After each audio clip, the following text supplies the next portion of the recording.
On Friday, we learned that Marlins slugger, reigning NL MVP, and frontline trade candidate Giancarlo Stanton would not approve a deal to the Cardinals or Giants.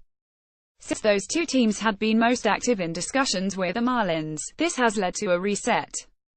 Reportedly, Stanton, who has a full no-trade clause as part of his 13-year, $325 million contract, will approve a deal with the Yankees, Dodgers, Astros, or Cubs.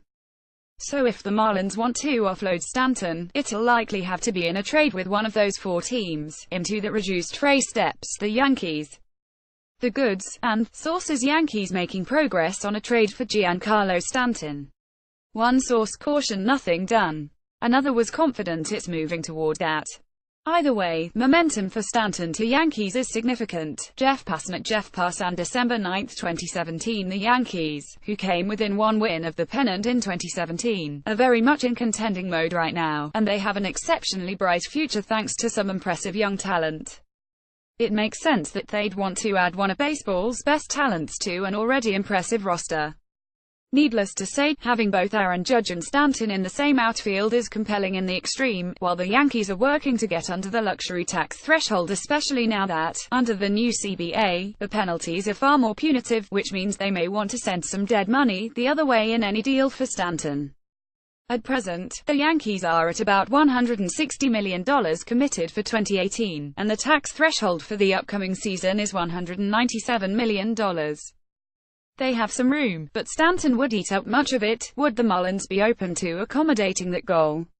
Now that they're working with a limited pool of potential trading partners, their leverage is not what it once was.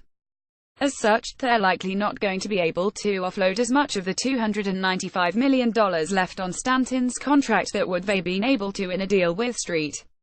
Louis or San Francisco. So it's possible the Yankees or Dodgers, who also have luxury tax concerns, can make this new Stanton dynamic work within the long-term budget goals. Speaking of which, there's progress on Yankees Stanton talk and hope, but hurdles remain.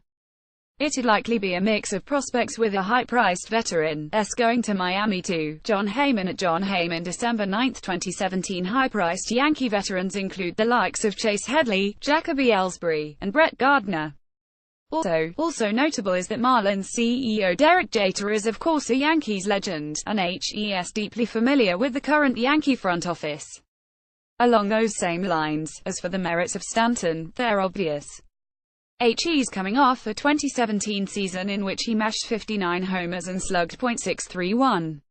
For his career, the 28-year-old owns an OPS of 146. Put him on a Yankees offense that last season ranked second in the AL in runs scored and led the majors with 241 homers. That's a powerhouse lineup, to say the least. There are a lot of hurdles and complications to this one, as the Giants and Cardinals would surely attest.